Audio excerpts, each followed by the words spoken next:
Salut YouTube, j'espère qu'avec le vent vous allez m'entendre. Alors aujourd'hui, une vidéo un peu bizarre, un peu différente. On va tester un magasin de rachat. J'ai deux boîtes ici, une boîte dans mon dos. Et donc on va aller chez Dimension Store, qui est en presqu'île. Et on va voir si ça les intéresse ou pas. Donc ça c'était l'intro. Et puis voilà, on va passer en off. Enfin, on va passer en voix off parce que ça s'est pas passé comme prévu. Aujourd'hui, petite expérience. Je suis allé faire un tour chez Dimension Store avec une idée assez simple en tête. Confronter certaines paires à la réalité. Parce que entre ce qu'on pense avoir, ce qu'on voit passer sur internet et ce que des professionnels sont vraiment prêts à acheter, il y a parfois un vrai décalage. Mais avant de parler des paires, un petit contexte. Donc Dimension, c'est une boutique qui est assez récente, elle est de 2022.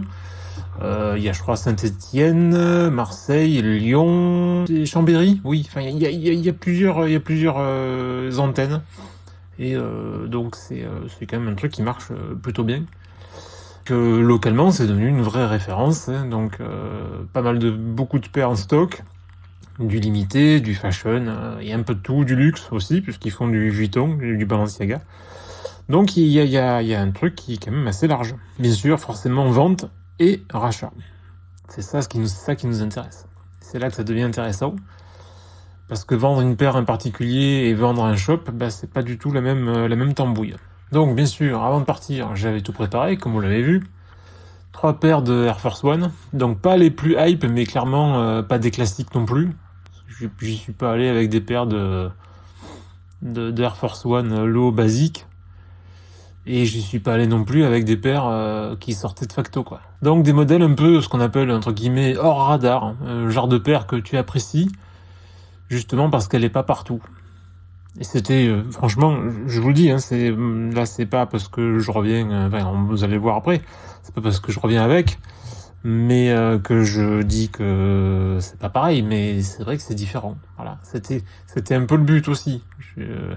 C'est vrai que j'aurais espéré mieux, mais je savais aussi que j'y allais avec quelque chose d'un peu particulier. Donc voir si cette différence, justement, elle avait une valeur. Charger les boîtes, direction le magasin, 20 minutes de vélo, beaucoup de vent aujourd'hui, mais du soleil, donc bon, trajet tranquille, où tu te fais un petit peu ton scénario dans ta tête. Donc j'avais même préparé l'intro, puisque vous l'avez vu au début, que j'ai coupé. Par contre, une fois devant le magasin, parce que je me suis garé, je me suis posé avec mon vélo pile devant, parce qu'il n'y a pas d'emplacement pour les vélos, mais il y a de quoi garer son vélo. Changement de plan, parce que les vendeurs sont devant, en train de discuter. Donc comme j'ai rien demandé, j'ai pas filmé. Voilà, je préférais rester discret et éviter un truc qui servait, je vais pas dire à rien, mais bon. Donc j'ai pas filmé la suite. Pas de caméra, pas d'entrée. Voilà, je pose le vélo, je prends les boîtes et je rentre, tout simplement. À l'intérieur, donc c'est l'ambiance fidèle de ce qu'on peut voir sur YouTube ou whatnot. Donc c'est cosy, c'est un peu sombre. Il y a des paires vraiment partout. L'espace il est ultra optimisé.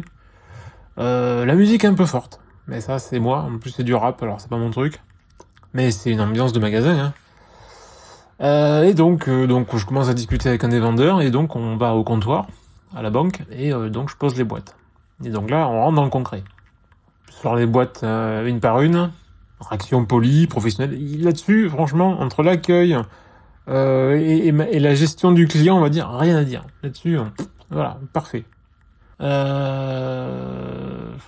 Mais très vite, j'ai compris, quoi. Pas une question de qualité, c'est pas une question de goût, c'est une question de marché. Et ça, c'est un truc que nous, je vais pas dire sneakerhead, on sous-estime, mais c'est vrai que entre une paire qu'on a, entre guillemets, dans le cœur et une paire qui est sur le marché, c'est pas la même. Ça, c'est certain.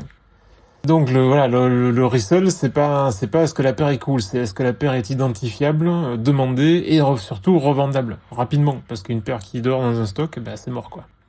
Une paire qui reste dans un stock pendant des mois, c'est une paire qui dort et c'est de l'argent qui dort. Qu'est-ce qu'ils vont privilégier? Les collabs, les modèles vraiment iconiques, et les paires aussi que tout le monde reconnaît en une seconde. En gros, la sécurité. Mes paires, elles étaient ailleurs. Trop originales pour être mainstream, pas assez hype pour être évidente, on va dire. Donc un peu perdu, le cul entre deux chaises, entre deux mondes, quoi. Et ce entre-deux, bah, c'est vraiment le pire endroit pour moi, quoi.